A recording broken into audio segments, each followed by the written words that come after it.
Hello everybody, hope you guys are all doing good. Happy Thanksgiving weekend for every one of you in case we celebrate it and if you're planning to buy stuff, right? Anyways, so I know everybody's very excited about the new Royal Enfield 452 that they are going to be showcasing again here in India in the Motoverse event, which is, I think, starts tomorrow, I believe.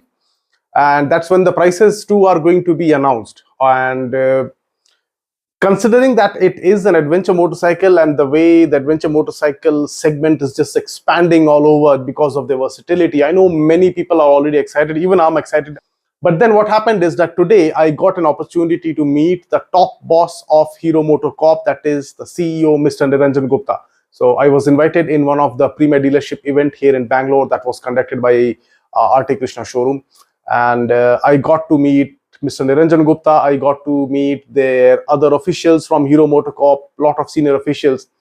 And we were discussing about the new Harley-Davidson X440, how lovely that engine is, the way it delivers the torque at lower revs and how playful it is.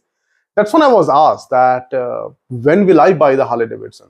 And I was very upfront with him as well. I frankly told that, sir, I am waiting for the Xpulse with this engine on this platform, because as much as I love this engine and as much as I love this platform, I would love to have an Xpulse on this. Now, if you have ever owned an Xpulse, or let's say you have test ridden one, your friend owns one, you have been in city or highways, whatever, you know that it's an extremely good value for money motorcycle, because the way the suspension is tuned, the bike gives, it returns good fuel economy, it's easy to buy, it's not very expensive, it's easy to maintain as well.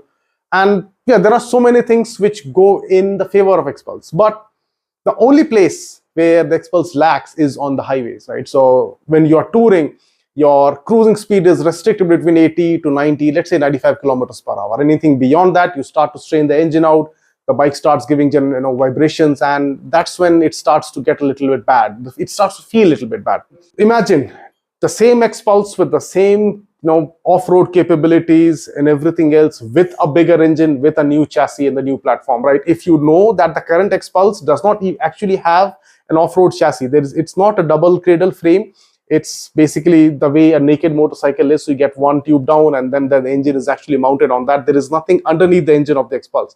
However, with the new ones, be it the Charisma engine or the Harley-Davidson engine, it is going to be a new chassis. Again, it's a trellis frame, right? So it is a lot more rigid, a lot more better than what the current Xpulse is having. So that is the news. And now you would ask, when is it going to come? So based on my interaction with him and the other officials, they did not give me a proper date. They did not give me a particular time frame, but then I could understand that they are planning to launch it somewhere between March to April. That would be the end of this financial year, 2023-24. That's when they would be launching it.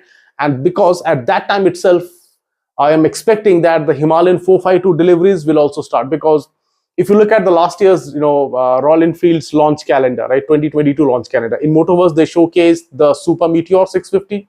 The test ride started somewhere between in the mid of January, and then the delivery started by towards the end of February, around the beginning of March. And that is exactly when the Hero Xpulse should ideally come out. That is according to my understanding, based on the discussions that I've had with Mr. Niranjan Gupta and other officials at Hero MotoCorp. Again, as I'm saying that they did not give me a date, this is what I am speculating.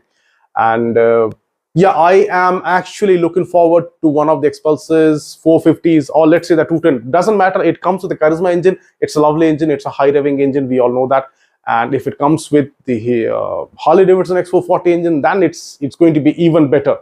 Because when you're off-roading, you need the bottom end torque, and that's what exactly that motor is having. Right? So if you are planning to buy the Himalayan 452, I would say wait for some time, because usually it is not suggested to go with the first lineup of products from Royal Enfield, because in the past we have seen it with the existing Himalayan that they were already having the 411. There were quality issues with the Interceptor, with the GT650, even with the J series there were some quality issues of fogging in the instrument console and stuff like that. So it's always ideal that you wait, let Royal Enfield fix all those small niggles, and then bring the second motorcycles from the second production lot. That's when you should buy it. That's exactly what I would also recommend. And in the meanwhile, this new Xpulse, be it the 210 or the 440, will also be out. So you will have two different options. You can test ride both of them back to back and see which one connects with you, which one suits you more better. In that way, you can take a decision which would be helpful for you, right? Because I am literally inclined towards the new Xpulse because, as I said, it's going to be cheaper compared to the Himalayan 452. But still, it is going to be, the Xpulse will be cheaper, the bigger Xpulse. Secondly, it is going to be easier to maintain. Thirdly, at least equally capable as the Himalayan, if not more, right? It could be more as well. We do not know if there could be a rally version of the Xpulse. That would be like a huge thing. And yeah, considering all of these, considering the existing cost of ownership and, you know, the ownership experience of the Xpulse, I'm looking forward to it. I hope that you guys too like it. And yeah, that is it. So again, a huge thanks to Arte Krishna for giving me the opportunity to meet the top boss of a company which is the biggest two-wheeler manufacturer in the world. It's a huge thing for me. I hope that this video comes out to be of some help. I hope you guys like it. And yeah, I'll see you guys again. Until then, keep your fingers crossed for the Xpulse 210 and the Xpulse 440. I'll see you guys again. Bye-bye.